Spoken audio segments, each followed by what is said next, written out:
ገና በ14 ዓመታቸው ነበር ከህዝብ ጋር ወደ አስተዋወቃቸው ሙያ የገቡት። በ1941 ዓመተ ምህረት በደሴ ከተማ የአዲስ አበባ ማዘጋጃ ቤት የቲያትርና ሙዚቃ ማስፋፊያ ቴዎድሮስና ጎንደሬው ገብረ ማርያም የተባሉ ቲያትሮችንና ሙዚቃ ሊያሳዩ መጥተው በከተማዋ ውስጥ ቅስቀሳ ሲያደርጉ በማየት አንድ ብር ከፍለው ዝግጅቱን ይታደማሉ።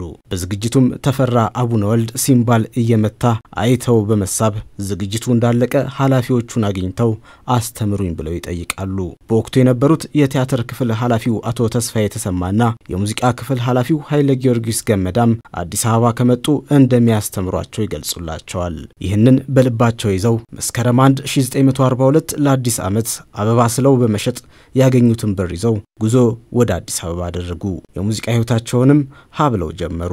አንጋፋው የክላርኔቱ ንጉስ ጋሽ መራዊ ስጦት በወሎ አምባሰል ልዩ ስሙ ዳቃ ወረዳ በ1928 መስከረም ወር ላይ የተወለዱት ጋሽ መራዊ ከ55 ዓመታት በላይ የዘለቀው የሙዚቃ ህይወታቸው የሚጀምረው ወደ አዲስ አበባ ከመጡ በኋላ ለ6 ዓመት የሙዚቃ ትምህርት ተምረው የጃንሆይ 25ኛ ዓመት የብር ኢዮቤልዩ በዓል ምክንያት በማድረግ የአሁኑ ብሔራዊ ቲያትር የቀድሞ ቀዳማዊ ኃይለ ሥላሴ ቲያትር ቤት ሲቋቋም ከተመረጡት 13 ሙዚቀኞች መካከል አንዱ በመሆን መስራች ሆነው ነው። ታዲያ በወቅቱ አርመናዊው አስተማሪና አለቃቸው ሙሴ ነርሲስ በመግባራቸውም ሆነ በትምህርት አቀባበላቸው የሚደነቁት ጋሽ መራዊ ከሙሴ ነርሲስ ህልፈት በኋላ የሙዚቃ ክፍሉን ተረክበው ለ30 ዓመታት ባለቅነት አገልግለዋል። በሙዚቃ የህይወት ቆይታቸውም ለአርቲስት ሚኒሊክ ወስናቸው፣ ለመልካቡ ተበጀ፣ ጠለላ ከበደና ፍቅር ተደሳለኝ እንዲሁም ለበርካታ አርቲስቶች ግጥምና ዜማን ደርሰዋል፣ ሙዚቃም አቀናብረዋል። ከነዚህም ውስጥ የሚኒሊክ ወስናቸው የእንጆሪ ፍሬ፣ ትዝታ ያረጅም፣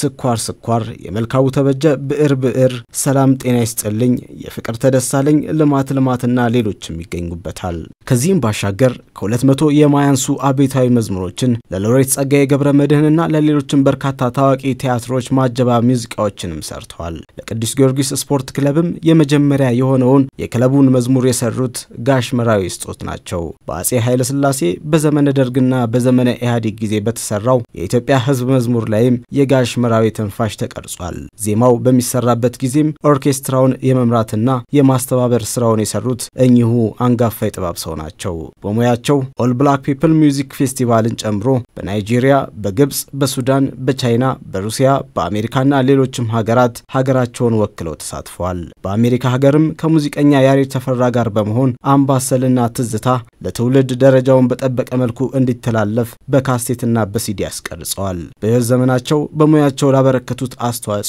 በተለያየ ጊዜ የተለያዩ ሽልማቶችንና እውቅናዎችንም አግኝተዋል።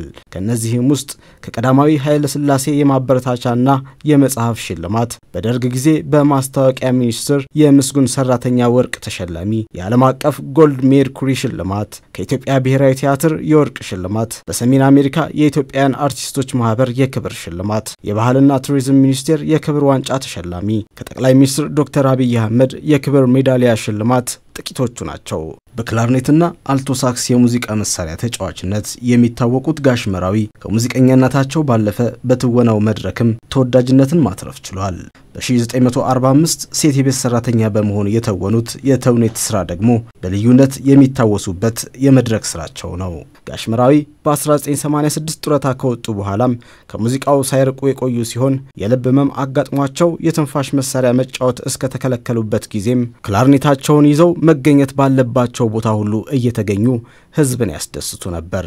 ከልብ ቀዶ ህክምናቸው በኋላም በሴት ልጃቸው ሰርግ ላይ በግድ ክላርኔት መጫወታቸው ይታወቃል። ጋሽ መራዊ ለባለ ተሰጥኦ ልጆች የሙያ አባት በመሆን ያበረታቱ የነበረ ሲሆን የዓለም አቀፍ ሜርኩሪ ሽልማታቸውንም ወጣት ባለሙያዎች ባዩት ጊዜ እንዲበረታቱበትና እንዲነሳሱበት በማሰብ በስጦታ መልክ ለኢትዮጵያ ብሔራዊ ቲያትር አስረክበዋል። ጋሽ መራዊ ከባለቤታቸው ወይዘሮ አልጋነሽ ሀብተ ሚካኤል ጋር ከ50 ዓመታት በላይ በትዳር ቆይተው 4 ልጆችንና የልጅ ልጆችን ያፈሩ ሲሆን ቅም አያትም ሆነው ነበር። የክላርኔቱ ንጉስ አንጋፋው ሙዚቀኛና የግጥምና ዜማ ደራሲ ጋሽ መራዊ ስጦት በተወለዱ በ89 ዓመታቸው ዛሬ ማለዳ ከዚህ ዓለም በሞት ተለይተዋል።